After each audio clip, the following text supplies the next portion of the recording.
À la fin de l'année 2016 est sortie l'adaptation d'un jeu vidéo connu dans le monde entier et adulé par tous les fans d'Ubisoft, Assassin's Creed. Réalisé par Justin Kurzel, on y retrouve Michael Fassbender dans le rôle de Callum Lynch, un condamné à mort récupéré juste avant son exécution par la société Abstergo sous la gouverne du docteur Sophia Rekin, interprétée par Marion Cotillard. A l'aide de l'Animus, Callum va revivre les souvenirs de son ancêtre Aguilar de Nera, vivant pendant l'Inquisition espagnole. Bon, le film a beau ne pas avoir eu le succès commercial escompté, il va me permettre de vous lancer une petite rétrospective sur 6 films adaptés de sagas de jeux vidéo à succès. Action.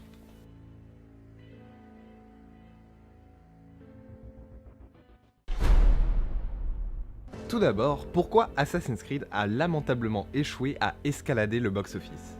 Le film promettait pourtant beaucoup, en nous proposant un personnage principal différent, puisque dans les jeux vidéo on incarne Desmond Miles, une époque différente puisque jamais un Assassin's Creed n'a traité l'Inquisition espagnole, tout ça en gardant des points de repère essentiels aux fans comme l'Animus et Abstergo.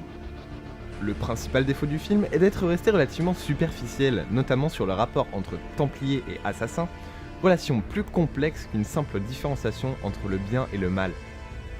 Question superficialité, il en va de même pour l'histoire qui, camouflée par tous les flashbacks, reste relativement classique, non seulement pour les adeptes de la saga qui savent à quoi s'attendre, mais aussi pour les spectateurs lambda qui peuvent facilement prévoir le déroulé de l'intrigue. Et si changer de personnage principal pour universaliser l'adaptation partait d'une bonne idée, il manque trop d'éléments indispensables à la compréhension narrative pour pouvoir se plonger pleinement dans l'univers des assassins. Enfin, malgré tous ces points, le film Assassin's Creed aura au moins réussi à ne pas camper dans le fanservice. Pas comme certains. Avant de mettre les choses au clair, voyons ce qu'est le fanservice. Fanservice, inclure dans un jeu, un anime ou un film des éléments visuels pas ou peu nécessaires dans le seul but de plaire aux fans, généralement de la nudité, des références ou des animaux tout kawaii. Maintenant que ce point a été éclairé, en quoi Warcraft est-il principalement dédié aux fans de WoW ?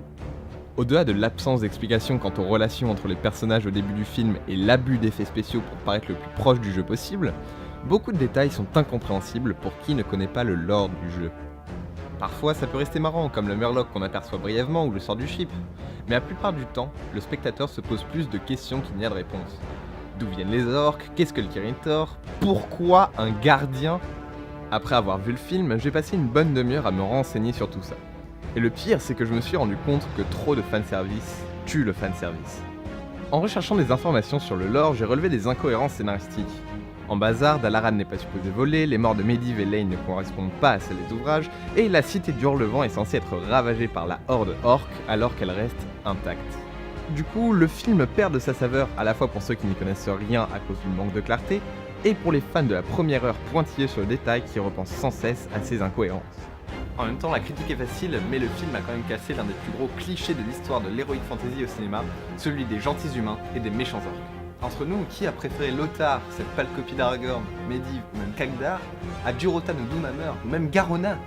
Bref, pour conclure ce point, l'adaptation de Warcraft manque de charme et d'authenticité pour les fans comme pour les néophytes, mais reste un moyen potable de se plonger dans l'univers d'Azeroth. Sautons du coq à l'âne, ou plutôt du griffon en dromadaire, pour en revenir à Ubisoft. Parce que non, Assassin's Creed n'est pas la première saga du studio adaptée au cinéma. Quelques 6 ans plus tôt, le personnage du prince qui prend le nom de Dastan dans le film, acquis par le studio montréalais en 2003, apparaît sur grand écran sous les traits de Jack Gyllenhaal, dirigé par Mike Newell. Et pour le coup, il faut avouer que le type a plutôt bien dirigé sa machine, à commencer par le titre qui rappelle aux fans du début de la série, le premier opus sorti par Ubisoft, Prince of Persia, Les Sables du Temps. Mais ce n'est pas tout, on y retrouve aussi la dague du temps, le sablier, la gentille princesse et le méchant vizir, éléments essentiels dans le jeu vidéo. Cerise sur le gâteau, on peut aussi parler des scènes d'action. Les sauts de plateforme en plateforme et de combat en combat du jeu d'origine laissent place à des scènes de course-poursuite et de bataille très bien mesurées tout au long du film. S'il a été relativement bien accueilli par le grand public, à rappeler qu'il a longtemps été le premier film adapté d'un jeu vidéo au box officiel, il n'a pas réussi à franchir la barrière à laquelle se confrontent toutes les adaptations, celle des fans. Ces derniers ont notamment réagi aux relations que le prince entretenait avec les différents personnages. Il est censé être mystérieux et solitaire, n'ayant pour famille que son père, alors que Newell le fait copiner avec tout le monde, surtout avec ses frères. Ses frères ! Vous vous rendez compte de l'infamie que c'est ? Enfin, les fans n'ont pas non plus trop apprécié que Disney transforme l'histoire du prince et de la princesse en vieille querelle de couple, ce qui est compréhensible, puisque Dastan perd beaucoup de son allure quand il fait les yeux doux à Tamina. Et puis Tamina, parlons-en, quelle cruche! J'en connais des bien meilleures des héroïnes issues de jeux vidéo. Par exemple Alice de Resident Evil, incarnée par Mila Jovovich. Ou encore l'autre... comment elle s'appelle déjà? Si je vous dis archéologue, assez sexy, à la recherche de trésors plus rares les uns que les autres et qui sait se battre... non, pas lui. Ah, ça c'est mieux. Lara Croft. En 2001, le réalisateur Simon West donne le visage d'Angelina Jolie à celle qui en a fait rêver plus d'un depuis sa conception en 1996. Maintenant que les présentations sont faites, passons aux choses sérieuses. L'adaptation a déçu tout le monde. Honnêtement, enlevons l'aspect esthétique de Lara Croft qui passe plus pour une fashion victime que pour une aventurière. Non mais sérieusement, qui porte une tenue blanche à fourrure pendant une mission d'espionnage?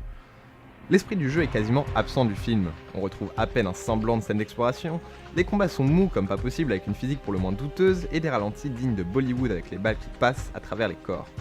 J'ai de mon côté l'impression que le film a simplement marché grâce à cause de Angelina Jolie. On va pas se cacher, elle représente surtout le fantasme d'une génération de gamers malgré ses graphismes fortement inspirés du cubisme en 2001. Ça explique donc en partie son succès très relatif. Et personnellement je trouve ça dommage de réduire un personnage féminin à seulement une belle tête au détriment de l'intrigue. Et j'espère que le remake prévu pour 2018 mené par Roar Utog et Alicia Vikander saura remonter un peu l'estime des héroïnes de jeux vidéo. Allez, petit moment détente, parlons de bons vieux nanars comme on aime regarder entre copains quand on a la flemme d'aller au ciné. Et vous savez quoi? Je vous ai trouvé le film parfait pour ça. Super Mario Bros. Non, vous ne rêvez pas, le cultissime plombier de Nintendo est bien passé par les grands écrans au cours de la longue route qui le mène à sa princesse. En 1993, Mario et Luigi sont deux frères italo-américains qui découvrent un monde souterrain gouverné par le terrifiant, oui j'ai bien dit terrifiant, Bowser, kidnappeur de Daisy.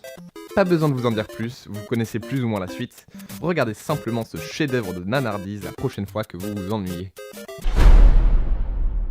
Après cette petite écartée, rejoignons notre fil rouge. Bon, je sais que c'est pas très révélateur de parler du dernier film adapté de la saga mondialement connue, mais je devais vous parler de Kingsglaive, histoire de finir sur une très bonne note. Pourquoi ça? Parce qu'il est tout simplement parfait.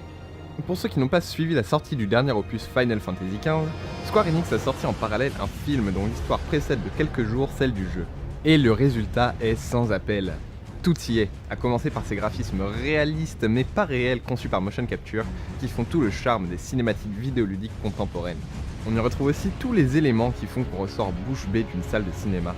Des personnages forts et caractérisés, une bande originale qui colle au rythme du film, des scènes de bataille éblouissantes et surtout une intrigue aux petits oignons. L'univers moderne de ce dernier opus finit de nous plonger jusqu'au cou dans l'ambiance du film. C'est pour moi un chef-d'œuvre de l'animation japonaise. Il ne faut pas avoir l'œil extrêmement averti pour noter que je n'ai parlé que de films à grand spectacle et à gros budget, qu'on appelle dans le cinéma les blockbusters et dans les jeux vidéo les AAA. Quid des jeux à petit budget dans ce cas? Ce n'est pas faute d'avoir cherché, si je n'ai pas évoqué d'adaptation de jeux indépendants, c'est parce qu'il n'en existe malheureusement pas. Bien que le jeu indé remplisse une belle part du marché à l'heure actuelle, il propose très souvent moins d'action que dans une superproduction d'Ubisoft ou Square Enix. Et même s'il pousse aussi souvent à une réflexion plus poussée, on peut prendre à titre d'exemple le récent Inside, ce n'est malheureusement pas ce que le public recherche. Du coup, nous ne sommes pas prêts de voir un Super Meat Boy ou un Shadow of the Colossus sur grand écran, et ce n'est pas les maigres tentatives comme Pixel qui vont arranger les choses. Malgré tout, je garde espoir qu'un jour peut-être, nos héros cachés préférés sortiront de l'ombre et finiront sous les projecteurs. C'était Spill16 pour cette première du box officieux.